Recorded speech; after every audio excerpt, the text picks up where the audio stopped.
अस्सलाम वालेकुम दोस्तों, इस वक्त मौजूद है हमारे साथ सूबाई वजीर राशिद नसरुल्लाह साहब। और मैं तो अभी इनको पीर राशिद नसरुल्लाह साहब कहना शुरू कर दिया है। उसकी वजह मैं आपको बताता हूँ। अस्सलाम वालेकुम। वालेकुम सलाम राशिद साहब, हुण तुहानूं मैं पीर भी नाल कहना शुरू करता है। हाँ, तुसी ए बाहर लाउंज च खलो के उत्थे एम ए मालम रोड ते खलो के कहा सी कि पाकिस्तान मुस्लिम लीग इंशाल्लाह 9 सीटां लवेगी जी। और अल्हम्दुलिल्लाह 9 ही सीटें लें। तो ये मतलब कि आप जरा थोड़ा सा आगे वाला हिसाब किताब भी लगा लेते हैं अब। शुक्रिया संदिला साहब। संदिला साहब, जब आपकी वर्किंग कंप्लीट हो, आपने एक एक ज़िला, एक एक हलका, उसके एक एक कारकुन को गेज किया हो, मैयर किया हो, उस पर वर्किंग की हो, उसका आपको इल्म हो और उसे आपका इल्म हो, इन जब आपको मालूम पड़ता है कि आपका मुखालिफ उस हलके में कितना मजबूत है, आप वहाँ किस जगह खड़े हैं, और जब आप उसको पेपर पे उतारते हैं तो आप बड़ा आसान हो जाता है आपके लिए ये मापना, ये जांचना कि इस हल्के में क्या पोजीशन होगी। तो जो मैंने आपको 9 सीटों का कहा था, वो अल्हम्दुलिल्लाह अल्लाह ताला के फजलो करम से उस पूरी जो सीएम मरियम नवाज शरीफ साहब ने टीम बनाई थी, अर्करेजी के बाद मैं इस नतीजे पर पहुंचा था कि इंशाल्लाह हम 9 नशिस्तें वहां से बासानी जीते। अल्हम्दुलिल्लाह ऐसा भी हुआ। ये यार, ये राशिद, आप मुझे जरा ये बताएं, पहली दफ़ा हमने देखा है, मैं ख्वाजा साद रफ़ीक साहब और अनोशा रहमान साहबा के साथ बैठे थे। आपको पता है कि पंजाब पर जितनी वो मेहनत कर रहे हैं और सुबह शाम कर रहे हैं, मैं देख रहा हूँ कि साद भाई और अनोशा रहमान और साथ में तौसीफ शाह साहब जो हैं, डेली बेसिस पे इस पे कुछ ना कुछ कर रहे हैं और काम कर रहे हैं। और मैं इतनी बारीक बीनी से वो काम कर रहे हैं, इस पे जाके आगे बात करेंगे कि बंदा देख के परेशान हो जाता है। लेकिन अब आज जरा जो मरियम नवाज साहबा ने, ये जो मरियम नवाज साहबा ने उन हलकों में दो चीजें थी। एक, उनका बाहर निकलना, जाहिर है वहां के हालात की वजह से, लेकिन जो अपने वॉरियर भेजे पंजाब असेंबली से, हमारे जो एमपीए साहबान थे, और फिर उनको लीड करवाया अमीर मुकाम साहब, राणा सनाउल्लाह साहब, तारक फजल चौधरी साहब। वो जो एमपी एक एक हलके में जाकर लोगों के पास जाते रहे, उस इलाके के एमएलए के जो कैंडिडेट था, इसने बड़ी तब्दीली लाई है। इसने असल वोटर बाहर निकाला और जीत में किरदार अदा करते हैं। तो ये मरियम नवाज साहबा का ये जो एक प्लान था, इस पर कुछ फरमाइए प्लीज। स्टेला साहब, बड़ा अच्छा आपने सवाल किया। देखें, इलेक्शन एक पूरी साइंस है, और मरियम नवाज शरीफ साहबा का एक तो बयानिया उनके पास बड़ा तकड़ा था। पंजाब के अंदर जो सैकड़ों मंसूबे थे वो उनके पॉकेट में थे बताने के लिए आज़ाद कश्मीर के अवाम को। दूसरा जो उन्होंने काम किया, उन्होंने अपने वॉरियर्स को, अपने एमपीएस को ड्यूटीज़ तफवीज़ की।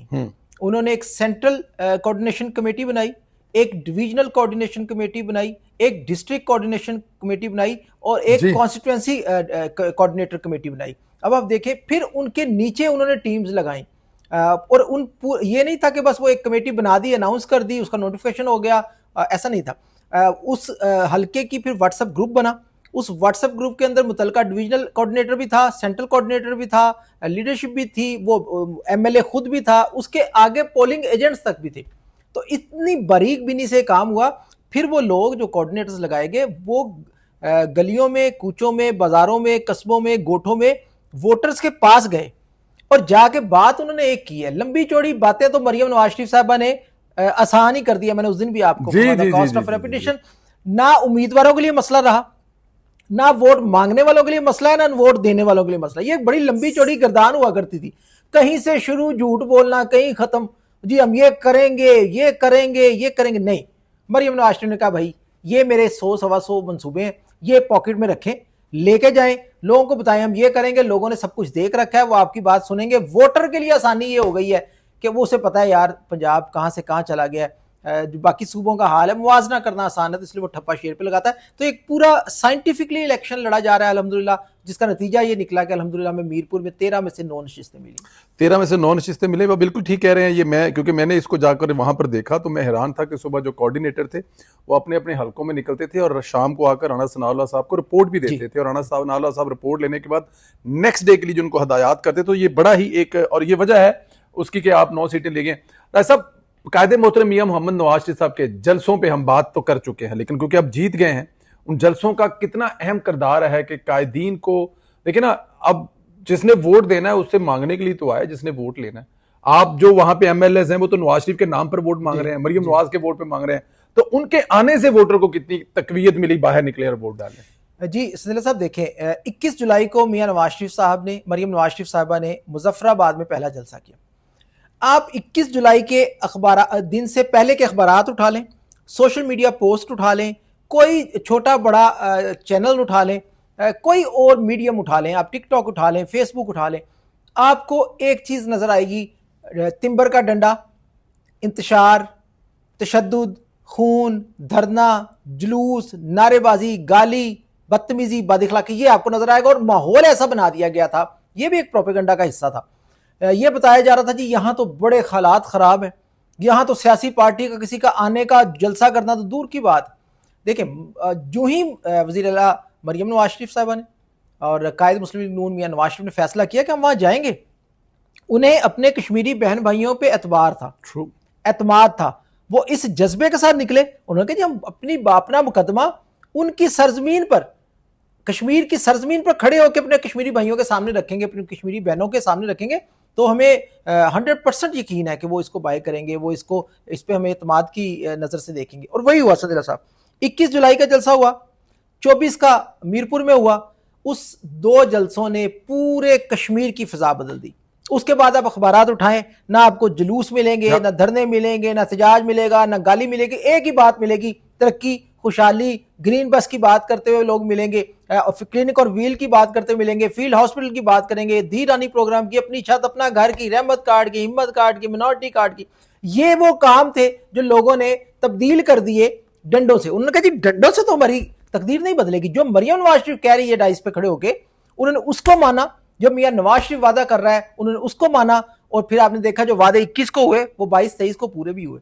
2-3 दिन 22-30 दिन को पूरी, ये बड़ी बहुत अहम बात है, आप बिल्कुल बजा फरमा रहे हैं। और वहां पे पार्टी जो थी, जिसकी हुकूमत थी, वो पाकिस्तान पीपल्स पार्टी थी, तहरीक इंसाफ की उससे पहले थी, वो तो दौड़ में शामिल ही नहीं है। तो उनको यहाँ पर बुला भला कहने से, जो उन्होंने किया वो अवाम उनसे जब वो आएंगे दोबारा जरूर बदला लेंगे।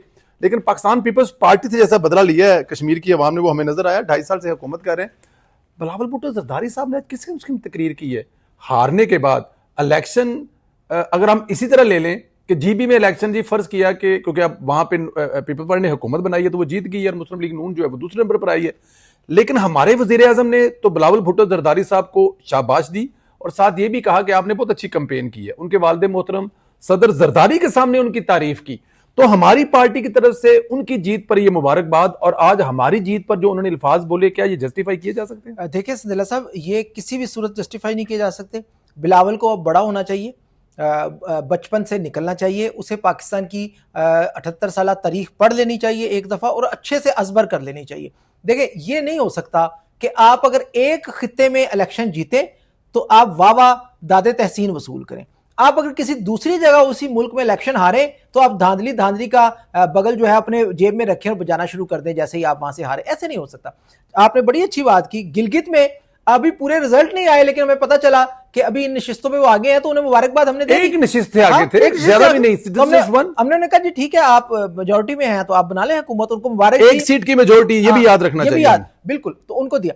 अब यहां पे क्या सूरत हाल है? 13 नशिस्तों पे भाई अभी तो इलेक्शन हुआ है, और 9 जी अभी तो 32 बाकी रहता है, इलेक्शन बाकी है। बिल्कुल। और अच्छा, आपने रोना शुरू कर दिया, और बच्चों की तरह रोते हैं आप, बच्चों की तरह रोते हैं।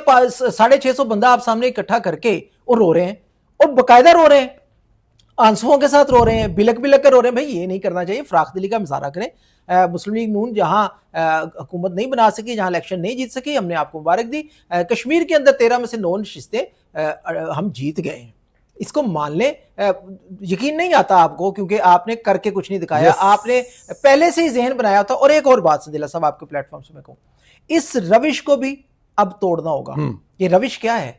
ये रविश ये है कि आप जो ही आपको लगे आप इस खित्ता अर्ज से इलेक्शन हार रहे हैं, इस कत्ता अर्ज से इलेक्शन हार रहे हैं, आपने अपने 4-5 लोगों को पहले से ड्यूटीज दी होती हैं कि जैसे ही रिजल्ट आए तो आपने फौरन मेन स्ट्रीम मीडिया पे आकर ना धांधली धांधली धांधली, और जैसे ही अगर आपको सीट जीत रहे हो तो आप उन लोगों को पीछे कर लें। ऐसे नहीं है। ये आप देखें, बड़ी देर से ये तरीका अमल जो है वो चल रहा है।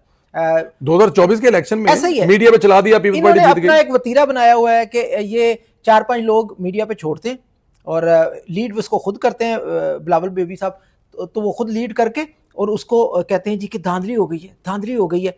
फिर आप एक और बारीक वारदात डालते हैं, आप कहते हैं जी हुकूमत भी आपकी, ठीक है जी, आप हुकूमत में हैं, और आप हर चीज को मुर्द इल्जाम ठहरा दें मुस्लिम लीग नून को, सिर्फ इसलिए कि हम शराफत की सियासत करते हैं, हम खिदमत की सियासत करते हैं, हम इबादत समझ के सियासत करते हैं, हम ये गाली इल्ज़ाम धांधली बच्चे हम नहीं है। मान लेना चाहिए कश्मीर के अंदर लोगों ने वज़ीर आला पंजाब मरियम नवाज शरीफ के बयानिए को बाय कर लिया है। लोगों को यकीन हो गया है कि मरियम नवाज शरीफ और मुस्लिम लीग नून और मियाँ नवाज शरीफ, मियाँ शहबाज शरीफ, यही इस इलाके की तकदीर बदलेंगे इंशाल्लाह। मरियम नवाज साहिबा ने भी फिर बाद में जवाब दिया है, उनके कुछ आपने भी किए हैं और मैंने भी ट्वीट किए हैं, जिसमें उन्होंने कहा है जी कि 17 साल की आप लोगों की हुकूमत है और अगर आप लोगों के पास कोई किया हुआ मनसूबा कश्मीर की आवाम को बताने के लिए नहीं था या 2.5 साल कश्मीर की हुकूमत में ऐसा कोई कुछ लोगों को नहीं दे सके, तो इसमें पंजाब हुकूमत का क्या कसूर है? हम पर क्यों बरस रहे हैं? तो हमने तो अपनी कारकर्दगी पर इलेक्शन लड़ा, तो मेरे ख्याल में ये बड़ा मुनासिब जवाब है। इसमें तो उनको इस पे मजीद आग लगी हुई है। अब देखिए, अनइंटरप्टेड 17 साल जी, कोई धरना नहीं हुआ सिंध में, कोई जुलूस नहीं हुआ, कोई एहतजाज नहीं हुआ, कोई डंडे नहीं चले, कोई लाठी नहीं चली, कोई मार कुटाई नहीं हुई, कोई डंडा सोटा नहीं हुआ। अनइंटरप्टेड 17 साल। भाई आपके पास तो इतना वक्त ही नहीं होना चाहिए। जलसे में संदेला साहब आपने सारा कवर किया है जी। कितना टाइम होता है आपका स्टेज के ऊपर? बिल्कुल 45 मिनट, 45 टोटल इतना होता है ना। तो इतना टाइम तो आपको अपनी कारकर्दगी बताने में लग जाता है।